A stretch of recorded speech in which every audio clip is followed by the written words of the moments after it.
With the recent release of Hey Arnold the Jungle movie being a popular hit with both old fans of the show and newcomers seeing it for the first time, this has spawned a lot of attention back to our favourite little football head. And one thing I'm noticing people say about the new film is how it can get particularly dark in some of the scenes. This made me think back to the original series that aired back in the 1990s. I personally was always a huge fan of this show.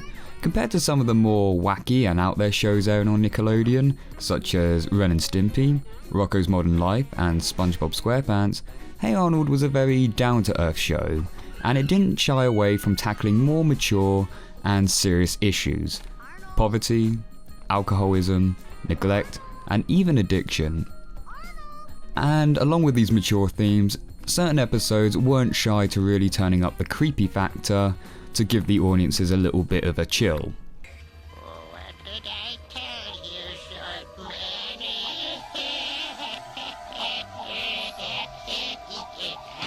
So, in celebration of this wonderful show, we're going to take a look back at the original series and look at what I believe to be the top 5 darkest episodes of Hey Arnold.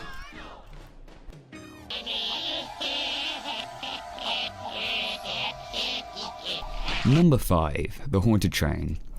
First on our list is the episode The Haunted Train. It starts off with Arnold's grandpa telling the kids the legend of the haunted train, Engine 25, where for unknown reasons, the driver went completely insane and ended up riding the train off the tracks. They never managed to find the train or its driver, but every year, on the anniversary of the train's disappearance, the train will mysteriously appear again, picking up unsuspecting passengers where it takes them straight to hell, where Satan himself is waiting for them. Of course, out of sheer convenience, tonight also happens to be the anniversary of Engine 25's disappearance. I'd sure hate to be at the old train station tonight. Oh, the one on 53rd past Livingston. You know, next to the tire shop there. So naturally, after hearing the story, the kids are curious to see if they can spot Engine 25 for themselves. Initially, there doesn't appear to be any sign of the engine, and the kids are getting ready to head back, when all of a sudden,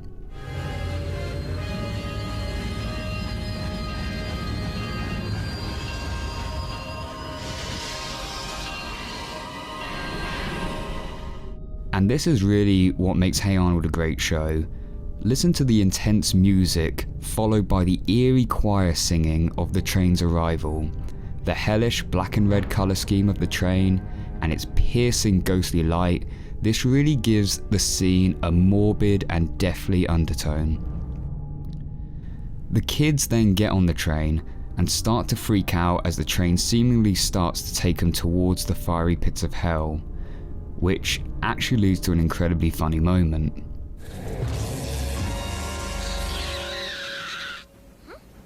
Brady, what are you doing here? I don't know.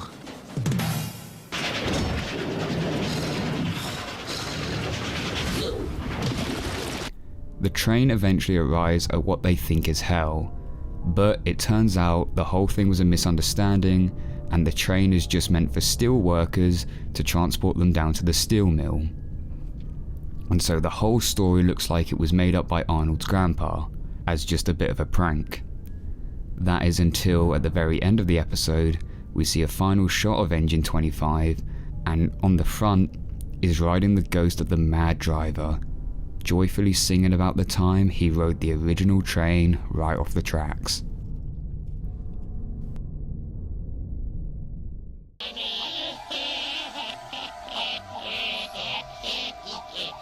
The Headless Cabbie. This episode starts off with the lads having a sleepover at Arnold's house, where they're trying to scare each other with spooky Halloween stories. Invented monkey cat. Monkey cat. Monkey cat. Needless to say, they don't appear to be going down too well. That is until Arnold begins to tell the tale of the Headless Cabbie. The story goes that late one foggy evening, a horse and cart cabbie is approached by a woman who claims to have lost her dog in the park, and asks the cabbie if he can help her look for him. During the trip, she offers the cabbie her red scarf as the evening is cold, to which he gratefully puts it on. As their journey continues, they begin to hear a faint dog barking in the distance. The lady tells the cabbie to go faster to catch up to the dog. The dog barking gets louder, and the woman demands the cabbie goes even faster. Eventually, they're going at full speed, and the dog is in sight. But before they can reach him, the red scarf that the cabbie is wearing catches on a low-hanging branch, ripping his head clean from his body. Arnold says that to this day, whenever the fog is low, people can still hear the barking dog and the horse and cart in the park, as the headless cabbie is still searching for it, whilst the lady is heard laughing next to him. Harold is quite shaken up by the story, so the boys decide to go out and get some ice cream to take their mind off things, but conveniently enough, the fastest way to the ice cream store is through the park, and it just happens to be a cold and foggy evening. As they're walking through the park, they come across a small dog, just like the one described in Arnold's story. Harold is freaked out by this and claims it to be a demon dog, but the others seem unfazed and decide to take the dog with them. Pretty sure this could be classed as dog napping. But either way, they continue on their journey and then spot a red scarf hanging from a tree and begin to hear a horse and cart approaching. Emerging from the fog, they see what they believe to be the headless cabbie, but it all turns out to be one massive coincidence, so the boys decide to get their ice cream and get dropped back off home. There's my head, Harold. Stop it, Sid, please! Pretty sure Harold is going to be suffering from PTSD for the rest of his life. But just as the episode ends, we see the cabbie driver being approached by a lady who claims to have lost her dog, and the last thing we see before the episode finishes is her offering the cabbie her red scarf. It's so cold out. Won't you wear this scarf? Oh, thanks, lady. It is pretty cold out tonight.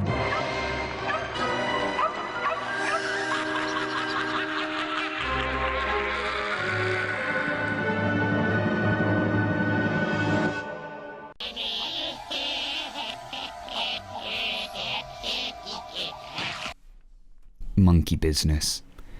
This episode starts off with a class teaching of old world diseases, one of them being monkey nucleosis, whereby if a person came into contact with an infected monkey, they would begin to develop monkey-like behavior, which would lead on to fever, sweating, and eventually expiration. After class, Helga is walking through the park, where she comes across an organ grinder and his depressed-looking dancing monkey. The monkey takes a shine to Helga and leaps onto her arm, giving her a big slobbery kiss. Later that day, Helga notices a rash developing on her arm where the monkey kissed her, and starts to wonder whether she could have gotten monkey nucleosis. She decides to research the disease and the symptoms that go with it, learning that soon she'll develop sweaty palms, a loss of appetite, and eventually, death. This begins to play on Helga's mind as she also begins to develop sweaty palms and loses her appetite, which leads to an eerie and creepy dream sequence. Half human, half monkey. Look.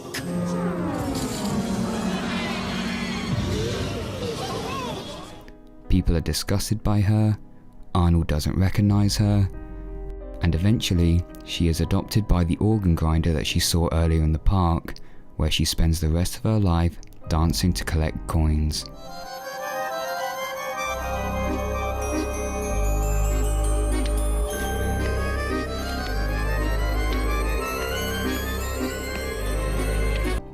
After awaking from her dream, Helga is convinced that she has monkey nucleosis and is awaiting on the final symptom, death.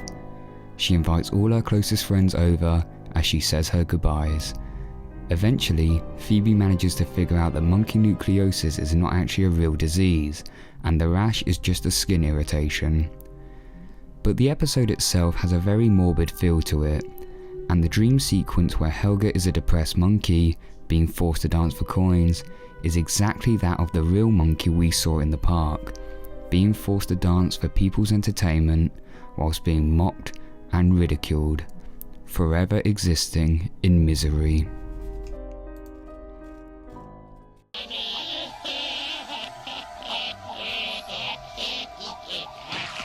Helga on the couch. This episode begins with a new therapist who sits in the class to study the behaviour of students in the school. Naturally, she gets drawn to Helga and notices how aggressive she is to her fellow classmates, particularly that of Arnold. And so Helga ends up having to go to therapy to see if they can get to the root cause of her aggressive behaviour. Helga is very reluctant to go, as are both her parents. We didn't have therapy when I was a kid. That's obvious, Bob. I don't want you blabbing to some school shrink. We Patakis don't talk about things. We sweep them under the rug. Some things are best swept under the rug, Helga. Whatever This you is do, probably a good time to mention that it's been well established in the show that Helga's mum, Miriam, is an alcoholic, and that her smoothies are just a cover-up to get past the censors. Yeesh. What a nut job. I need a smoothie. Initially, Helga is very reluctant to open up her feelings, but eventually starts to tell her about her despise for her older sister Olga, about how her parents always favoured her and left Helga in the shadows. Hey, who's taking me to preschool? Yeah, in a minute, Olga. No, I'm Helga, Dad. Helga. Whatever. Go play outside, would you? This is actually incredibly sad, seeing Helga having to fend for herself as a young child because her parents barely notice her, even as a toddler. As she walks alone to preschool, her day gets worse as she passes through a rough area in town, loses her lunch, and gets covered in mud. That is until... Hi, nice bow. Huh? I like your bow because it's pink like your pants. This episode alone completely explains why Helga has such an obsession with Arnold. In a world where she only knew neglect, Arnold is the first person to ever show her kindness. And the fact that this selfless act sticks with Helga her whole life is both beautiful but also tragic. Of course, when the other kids begin to cotton on and begin making fun of Helga, that's when we finally see her snap and her first aggressive behaviour shows. Quit laughing, geek bait, or you'll have to answer to old Betsy and the 5 Avengers. But listen to the way Helga makes this threat. It doesn't sound like something she thought of right on the spot, but it's more like she's copying or imitating something that was once said to her. Perhaps someone like her father. The show has never really hinted that Bob may have shown aggression towards Helga, but he has been known to have a short temper and not be the most caring father figure. This could also explain how Helga herself has adopted these aggressive and violent tropes. The reason this episode is so high on the rating list is because although it doesn't have the spooky and creepy factor of death and ghosts, it does show the real life demons that people have to face. You said that no one at home notices that you exist. And? Well, I think that's very sad, Helga. Everyone needs to be noticed, otherwise life would be terribly lonely. The struggles of growing up in a troubled home, where your parents don't give you the best start in life, either be it through bad habits or straight up neglect, and how that can affect the behaviour of an individual, which can then further into problems later in their life. And just how the alien concept of someone showing a level of kindness can cause them to cling to that individual. But having grown up in an environment full of temper and aggression, Helga can't express her gratitude and return that kindness back to Arnold. That for me is a truly dark and disturbing concept. Honourable mentions: Pigeon Man. Much of this episode is actually quite light-hearted, with Arnold introducing a misunderstood man to the outside world as a way to say thank you for healing up his injured pigeon. But when they return, they find that Pigeon Man's aviary has been vandalised, leading him to admit that he can't trust people and that people will always mistreat him because he's different. Some people are meant to be with people. And others, like me, are just different. Phoebe cheats. I've heard people mention this episode for having a creepy vibe to it. Phoebe cheats on a poetry test in order to win an Emily Dickinson trophy. Once she wins the trophy, Phoebe's conscience starts to play on her as she begins to imagine the little Emily Dickinson trophy calling her out for being a cheater. I can see how this episode could be considered creepy, with the statue's emotionless stare and cold voice, but much of it is actually handled in a comedic way, so it didn't quite make the list. Arnold visits Arnie. The episode is light-hearted for the most part. Arnold goes to visit his cousin Arnie out in the country, where everything seems to be oddly opposite. The episode is fine until the very end, where Arnie thinks that Arnold is trying to steal his girlfriend, and begins to go into a fit of rage. Thankfully, however, the whole thing turns out to be just a dream, but the part of the end still left me with some bad memories.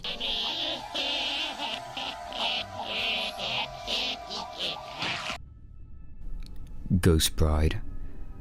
The episode begins with the kids passing their local cemetery, and already the conversation is pretty morbid. Hurry up, you guys! This place gives me the creeps. It's full of dead people. Well, you might as well get used to it. On account of we'll probably all be buried here someday. Gerald begins to tell the story of the Ghost Bride. The story goes of a woman who is getting ready to marry the man of her dreams, but as she stands there at the altar, the groom is nowhere to be seen. She later finds out that this is because he has fallen in love with her sister, to which they then get married the very next day, which, oddly enough, everyone at the wedding seems completely fine with. Heartbroken, the woman decides to put on her wedding dress and picks up an old axe from the basement, to which she then heads over to her sister's house where she and her fiancé are staying. She breaks into the bedroom and in cold blood murders both her ex and her sister whilst they sleep. But the story gets more deranged. The next day, when the police come to investigate the house, they find a woman just sitting there, rocking back and forth in a rocking chair, smiling whilst quietly humming the wedding march, all whilst throwing rice over the corpses of her ex-lover and sister. Before the police are able to arrest her, she makes a dash for the window and jumps to her death. And of course, she was buried right in the very cemetery the kids are at. And as the legend goes, that on the anniversary of her death, she can be seen roaming the graves with an axe in her hand, humming the wedding march, looking for more victims. And wouldn't you happen to know that tonight is the very night of the anniversary of her death? So, the boys decide to meet later to see if they can spot the Ghost Bride. Helga offers to join them, but they tell her that she can't come along as girls will scare too easily. So Helga decides that she will play a prank on them and dress up as the Ghost Bride just to show how scared boys can actually be. Here lies Cynthia Snell. She lived her life and went straight to... I can't read the rest. After visiting the grave and not seeing any Ghost Bride, the boys decide there is no such thing and head for the exit, to which Helga has already locked the gate shut. So they decide to head across the cemetery to try the gate on the other side. As they're walking, they begin to hear an eerie voice humming what appears to be the wedding march, in which Helga, posing as the Ghost Bride, appears in the distance. Helga carries on tormenting the boys like this throughout the night. That is until...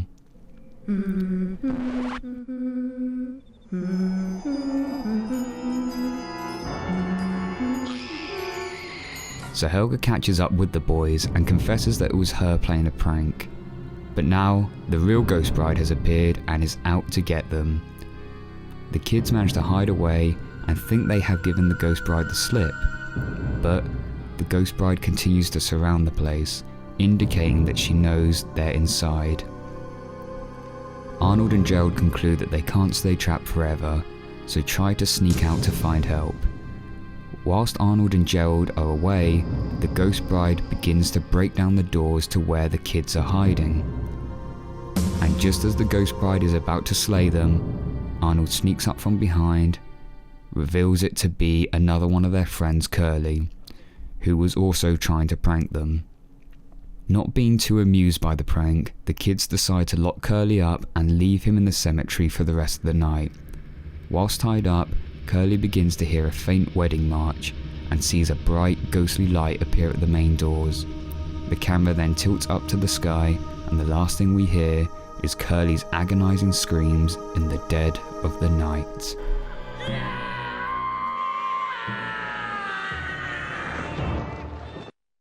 And that concludes my top 5 list of Hey Arnold's darkest episodes.